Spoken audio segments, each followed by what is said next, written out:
What's good, tea people? This is Denny from TDB, bringing you guys in between episode number 15. So I rigged up a little bit of a kind of like a really basic tea setup here, and I want to show you guys. And homeboy's in the background, loving it. Yeah, I need to do these in Spanish. So we got the kettle. Of course, we have it on top of a cloth so we don't burn the living bejesus out of the thing here. Your basic tea cup, Cwyn, some sort of vessel that's going to make sure that when you do spill, which you should spill a little bit probably, it's going to be there, and then just a simple refuse bowl for your rinse, and or if you're going to have a couple of sessions, you would throw the extra leaf there. A very basic tea towel. This can be a used shirt, I guess, and then of course our tea. So let's go and see if I can get this. Production quality, baby. So this is a tea sent in by Cwyn, I believe, and I think this is a Tieguanyin. And I'm gonna go ahead and give this a smell right out of the gate. And it smells amazing. It smells like raisins, brandy, a little bit of tobacco. Really sweet, fruity. So I'm gonna go ahead and we'll do this on camera, why not? So, throw in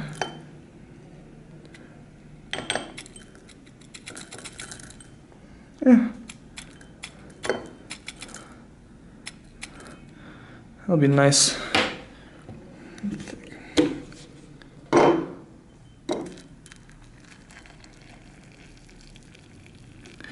Oops, spilling all over the place. So again, good to have a tea towel. And we're just gonna agitate this and let this hang out for a couple of seconds here. You guys know the drill. You guys know what's up. You guys have made some tea before. Looking beautiful, smelling quite nice. And especially with these dark oxidized, dark roasted oolongs. I love that little effect, that's so cool. Okay, but not too much. They can take total boiling water for quite some time. You guys can see now that the leaves have already opened up significantly. Go ahead and set this guy up. And then just pour it into our refuse pot.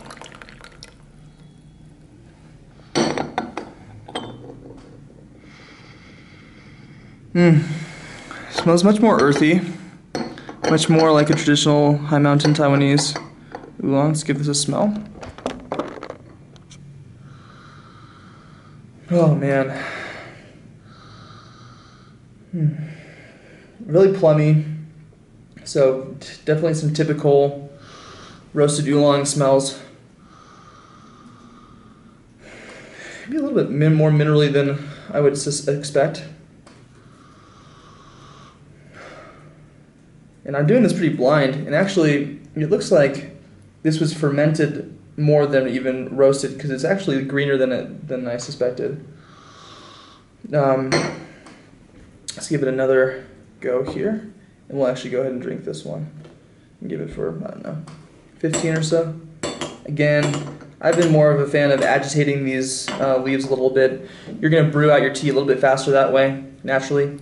But it's going to create a consistent brew across the brews that you do have. So it's kind of up to your personal preference. If you want to have a starker difference between your first steeping, and your third steeping, and your fifth steeping, you'd probably want to leave the leaves alone and just let the actual pour itself agitate the liquid. So we'll call that about good. The leaves have definitely expanded quite a bit, and we just simply pour into our cup. Really straightforward. So, you know, it doesn't need to. You don't need a fancy tea tray. You don't need a crazy setup. If you guys have noticed James's setup,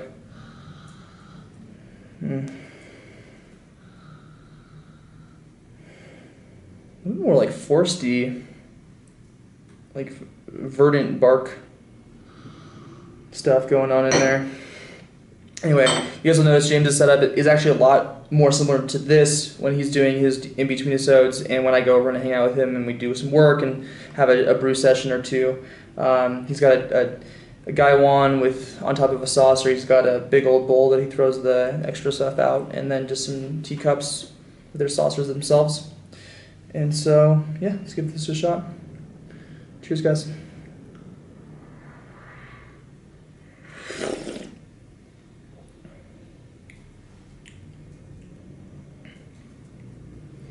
Excuse me.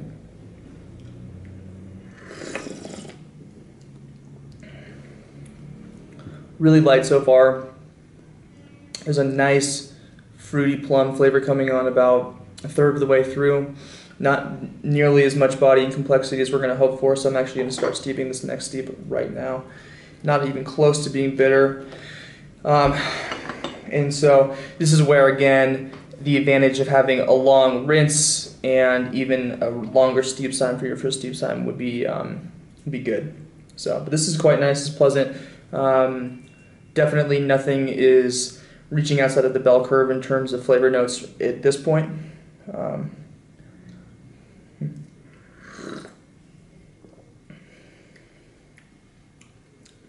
Plenty of warming tea.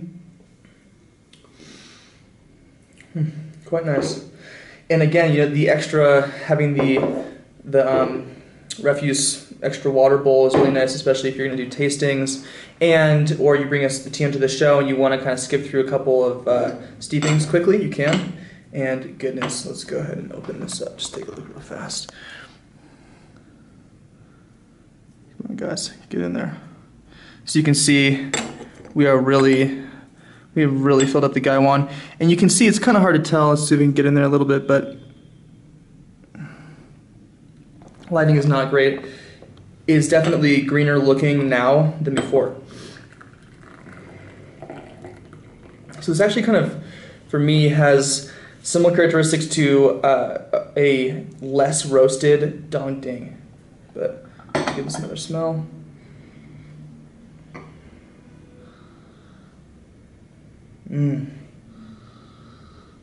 Got some baked good pastry kind of stuff going on in there.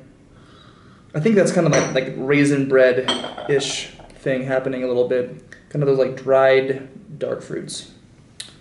So let's give this another try. The liqueur is nice and thin looking still. And the leaves,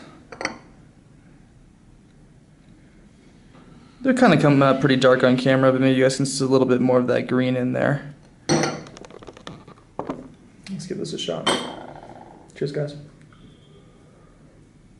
Salud. Excuse me.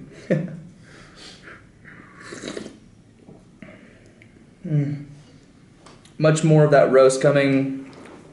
A little bit of the like nuttier flavors happening.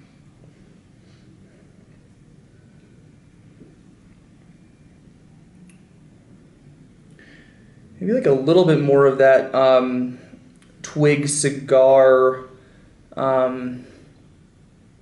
branchy, barky stuff happening a little bit.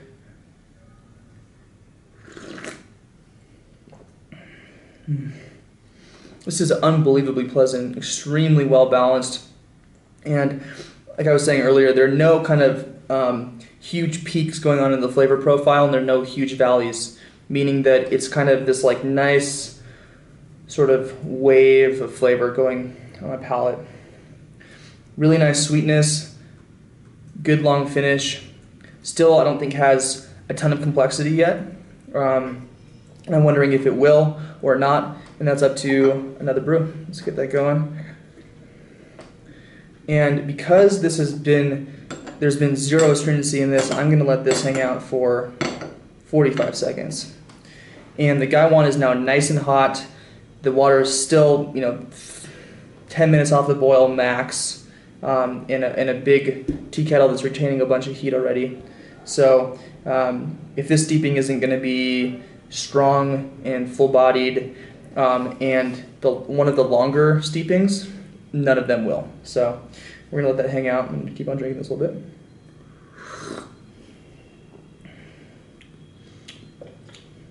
It's definitely still thin. I'm surprised that there's not as much of a thickness in the liqueur itself. especially given how long I've been steeping this out.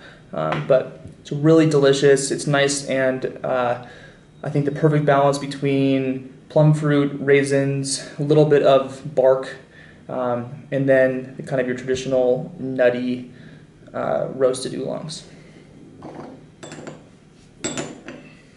This tea is really accessible. I think most tea drinkers would love this. I think this would be actually a really good daily drinker in terms of a roasted oolong too, just because it's really pleasant. It's not ultra distracting. You're not suddenly like, well, what was that? Or, oh my God, that was really sour, or something like that. Really balanced. And yet if you kind of zoom in on this a little bit, you're going to notice quite a bit. So really enjoying this, really pleasant. And it's like, I don't know, 7 o'clock right now. Really great for kind of an evening tea. I'm going to go ahead and make a dinner here in a little bit. But really enjoying the kind of calm energy that I'm getting off of this. Okay. And you know, the liqueur here is still not super dark, it's not super thick. It's gotten a little bit more purple. It's more similar to kind of a Phoenix oolong.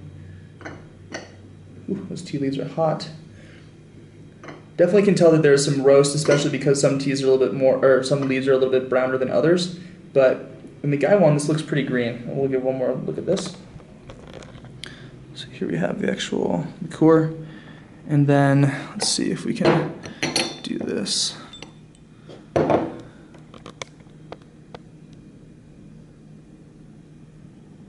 So you guys can maybe tell it's going to show up a little bit rough on camera that there's definitely some green in there, some more verdant stuff. And when teas appear to look darker at the outset and then lighten up a little bit and kind of have that sort of like silver green look, they tend to be more fermented. So the processing is going to be interesting on this one. But the roast is definitely coming out still. So this is our third real steeping. Let's give it a go. Cheers, guys.